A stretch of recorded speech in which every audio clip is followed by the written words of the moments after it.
Saya terbangun. Saya lihat, kenapa ini mobil singgah? Oh, ternyata saya lihat, sopirnya turun kencing.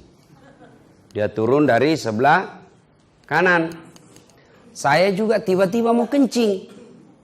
Saya turun sebelah kiri. Ini mobil tinggi. Ya, jauh sopirnya kencing sebelah kanan, saya turun sebelah kiri. Begitu saya lagi kencing, saya pikir sekalinya ini sopir dia tidak tahu saya turun. Karena memang dia tidak lihat saya turun. Dan pada saat dia turun, saya lagi tidur. Sementara saya lagi kencing, belum habis, tiba-tiba lari itu mobil. La haula wala quwata illa billah. Nah, kena ka'wala.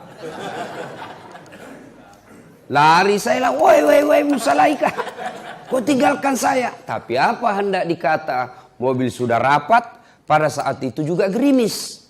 Tidak didengar. Lah bu yotoe. Tinggallah saya mulai jam 1 dini hari. Nanti dia sadar ini sopir. Ketika tiba waktu subuh, dia balik. Ustaz, subuh mi. Dia lihat, enggak ada Ustaz. Dia baru sadar saya ditinggal. Dia balik mobilnya, laju kencang. Masya Allah, dia baru tiba jam 6.15 pagi. Mulai saya jam 1 subuh. Semua mobil yang saya kasih singgah, tidak ada yang mau singgah. Yang mau ke Makassar tidak mau singgah. Yang mau ke Palopo tidak ada yang mau singgah. Kenapa? Karena waktu itu tengah malam di hutan. Ini tengah hutan Pak. Saya pakai putih-putih.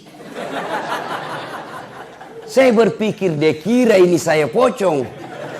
Tidak ada satupun yang singgah mengambilku. Ya, jam 6:15 baru dia singgah di tempat saya. Saya mau tinggalkan tempat itu. Saya bilang nanti dia pulang tidak dapat Kak. Nah kena tonga bala. Salat subuh lah saya. Basah Pak. Semua basah. Begitu saya sampai. Dia tiba. Saya mau bilang. Saya mau siksa ini orang. Saya mau bawa ini mobil dia. Saya kasih tunggu singgah di sini. Saya bilang juga. Tidak enak juga. Tidak manusiawi. Balas dendam. Saya sampai ke rumah jabatan Palopo. Wali kota Palopo. Tiba-tiba Pak Yudas wali kotanya. Dia bilang. Ustaz. Bagaimana ceritanya bisa kita lupa koporta? Dalam hatiku mak beli si sopir ini. Bohong lagi nih sopir. Ternyata saya bilang bukan kopor saya lupa. Dia yang lupa saya. Ternyata dia lapor ke wali kota. Kenapa terlambat sampai? Karena dia bilang kita balik lagi ke masjid. Lupa kopornya Pak Ustadz. Nah selesai saya ceramah. Baru dia pulang lagi, Pak Wali datang lagi dengan sopir yang sama. Saya bilang, Pak Wali, mohon maaf. Saya sudah maafkan itu sopirnya, tapi tolong jangan lagi dia yang ngantar, Kak. Tapi apa hikmahnya? Setelah itu, honorku dia tambah 2 kali lipat. Dia bilang, ini Ustaz, uang duka cita. Nah, ibu bapak, saudara-saudara sekalian. Saya ambil iktibar, saya ambil hikmah pelajaran. Dari kisah ini, di dunia. Apa pelajaran ini? Saya bilang beginilah kisahnya kita kalau kita dikubur. Masuklah kita dikubur. Berharap ada mobil yang singgah mengambil saya. Berharap ada keluarga yang doakan kita. Ternyata tidak ada lagi yang doakan kita. Kita menunggu keluarga mendoakan kita. Kita menunggu anak mendoakan kita setelah dikubur. Tapi apa hendak dikata? Tidak ada satupun yang mengingat kita. Basah kuyuplah saya. Menderitalah saya. Ternyata mengharap kiriman-kiriman doa. Ternyata tidak ada yang mendoakan saya. Beginilah kita Pak. Merantau. Kita datang ke Kupang. Bapak bekerja di sini. Kalau tidak senang. 2 tahun makin menderita. 3 tahun makin susah. 5 tahun tidak ada tanda-tanda bahagia. Lebih saya pulang ke Sulawesi. Begitu kan? Masih bisa Ki pulang. Kerja Ki di sini tidak enak. Bos tidak bagus. Kata-katanya kasar. Istrinya enak-enak bicaranya. Berhenti kerja. Saya balik ke Sulawesi. Iya toh? Tapi kalau bapak masih di kubur, senang tidak senang, tinggal mako di situ. Tidak bisa kau lagi balik naik ke atas. Pun kalau kau balik ke atas, maka tidak ada orang mau dekati kau.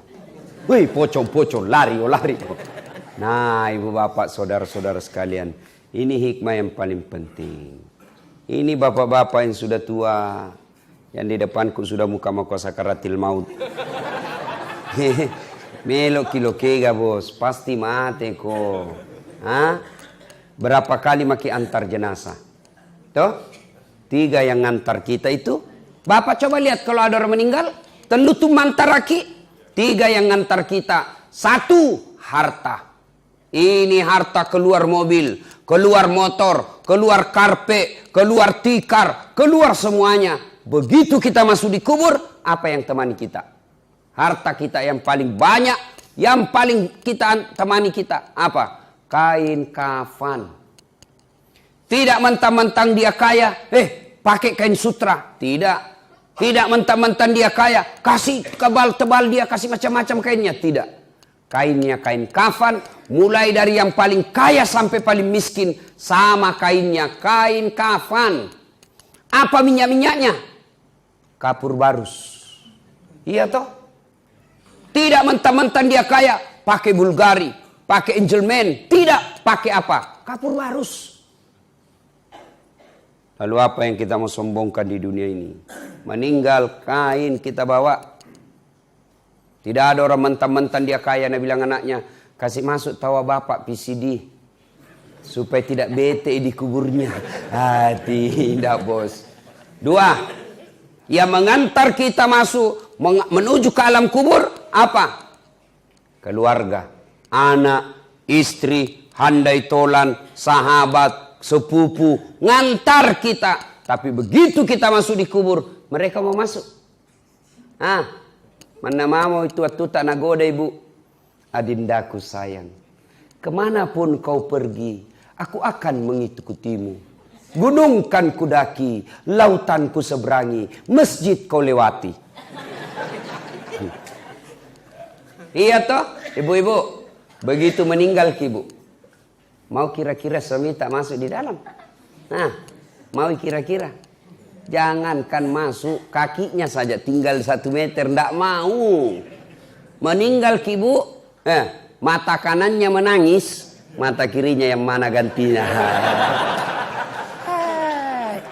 Coba, ada temanku pergi haji, meninggal mendadak istrinya. Masih muda, meninggal mendadak istrinya. Bengkak matanya. Dia bilang, Ustaz, rasanya tidak bisa melanjutkan hidupku ini. Separuh jiwaku hilang, Ustaz. Saya bilang, hebat juga ini bapak ini. Barusannya aku dapat laki-laki. Sampai bengkak betisnya. Bengkak matanya. Ternyata beberapa bulan berlalu. Saya lihat dia jalan sama perempuan jogging. Muda, putih, cantik. Saya tanya, Haji, siapa itu? Nah bilang, yang baru, Ustaz. Ayo. Yang ketiga, yang mengantar kita ke alam kubur, amal kebaikan. Inilah yang setia mengikuti kita, baik amal kejahatan maupun amal kebaikan. Kalau selama kita hidup, selalu banyak amal-amalnya, amal-amal ini yang menemani kita. Kalau kita tidak bagus amalnya, amal-amal ini yang menyiksa kita. Nah ibu bapak, saudara-saudara sekalian, begitu bapak masuk ke kubur, seluruh pengantar sudah kembali. Bahkan kami jelaskan, langkah kaki orang terakhir yang mengantar jenazah masih didengar, datang malaikat. Maka yang pertama ditanya bukan puasa. Yang pertama ditanya bukan haji. Yang pertama ditanya bukan zakat. Yang pertama ditanya sholat. Kembali. Maka datanglah malaikat. Tanya, Marrabbuka, siapa Tuhanmu? Langsung dia bilang ini orang, tunggu dulu, orang baru datang. Ini karena waktu hidup di dunia suka berdebat. Ini dia ini. Biar malaikat mau juga nak debat. Ya. Siapa Tuhanmu? Marrabbuka. Ketuhanan yang Maha Esa. Langsung ditampelin. Ini bangsa Indonesia ini. Yang selalu bilang, saya Pancasila, tapi tidak beres sembayangnya. Blender. Nah, dia bilang, ya Allah, naik malaikat. Ada hambamu mati, saya tanya marrabuka. Dia jawab, ketuhanan yang Maha Esa. Ah, itu bangsa Indonesia yang tidak beres sembayangnya. Nah, ini kalau baik solatnya, datang malaikat. Orang bagus solatnya, 5 waktunya terpelihara, ada solatnya di masjid, datang ditanya, marrabuka, siapa Tuhanmu? Solat berkata, mundur kau. Waktu kau hidup kau rajin pelihara solatmu, sekarang saya yang pelihara kamu. Kata solat, mundur kau, saya yang pelihara. Marrabuka, siapa Tuhanmu? Solat kita menjawab, Allahu Akbar. Bila malaikat, tahu jagonya. Barusan ku dapat. Man nabiyuka, siapa nabimu? Dia jawab lagi, asyhadu Allah ilaha illallah wa asyhadu anna Muhammadar Rasulullah. Malaikat mungkar tambah, tahu jagonya anak kakak SS ini. Akhirnya malaikat naik melapor kepada Allah. Ya Allah, ada hambamu mati, saya tanya marrabuka. Dia jawab, Allahu Akbar. Allah berfirman, oh itu orang baik solatnya. Tidurkan dia seperti nikmatnya tidur pengantin baru untuk menunggu hari kiamat. Kalau baik solat. Nah, ada orang juga cerita Pak, penjual gogos. Tahu juga gogos toh? Pulang takziah. Dia cerita tentang kematian, takut dia. Dia bilang sama istrinya, Bu, besok-besok kalau saya meninggal, jangan kau bungkus kain kafan. Nah, banyak pertanyaan bede. Jadi bagaimana Pak? Bungkus kak daun pisang. Supaya dikira kak gogos. Nggak ditanya-tanya mak. Oke, meninggal, dibungkus betul kain pisang. Begitu ditanam kembali sama pengantar, datang malaikat. Kenapa ada gogos ini? Kenapa ada gogos? Bakar! Tidak ditanya, langsung dibakar. Ibu bapak saudara-saudara sekalian. Nah, berikutnya, kalau masuk kita sudah dikubur, sepertilah saya tadi, menunggu orang yang singgah mengambil saya, ternyata tidak ada. Nah, ketika kita masuk di dalam kubur, kata Nabi, 3 saja. Apabila anak cucu Adam sudah masuk ke alam kubur, tidak ada yang bisa menolongnya kecuali 3. 1, apa itu? Anak yang soleh dan soleha. Ibu bapak meninggal, siapa doakan kita? Anak. Biar ada anak 7, biar anak-anak 9, tapi kalau tidak bagus agamanya, tidak doakan kita. Paling dia ke kubur sekali setahun. Kapan? Lebaran. Itu pun datang di selfie. Pegang batu nisannya, nasiram, baru Nabilan sama kakaknya, foto dulu samping. Baru update status, goodbye my father. Nah itu mi anak tak kalau terlalu pintar tidak ada agamanya. Ya, anak yang soleh dan soleha, yang doakan kita. Masuk di alam kubur, Allahumma ghafirli wali walidayya warhamhuma kama rabbayani shaghira. Kalau baik agamanya, kalau tidak baik agamanya, siapa nak suruh doa? Pak Doja. Baik kalau Pak Doja tahu bahasa Arab. Kalau tidak tahu bahasa Arab, setengah mati bilang amin. Dia pikir mamaknya nak doakan, padahal mamaknya Pak Doja nak doakan. Apa Nabi? Allahumma ghafirli. Nabi bilang Pak Doja, Allahumma ghafirli. Nabi bilang di bapak, amin. Wali walidayya, amin. Warhamhuma kama rabbayani shaghira, amin. Nak kira mamakna didoakan, padahal mamakna Pak Doja. Apa artinya itu tadi? Ya Allah ampuni dosaku. Nabi bilang ini bapak di belakang, amin. Siapa ku? Dosanya Pak Doja. Wali walidayya, kedua orang tuaku. Nabi bilang lagi di bapak, amin. Ibu bapaknya Pak Doja. Sudah dikasih pisang sama Uwan, disuruh doakan mamakna ada doakan. Nah, bapak saudara-saudara sekalian. Jadi yang paling habis waktu. 2 menit lagi.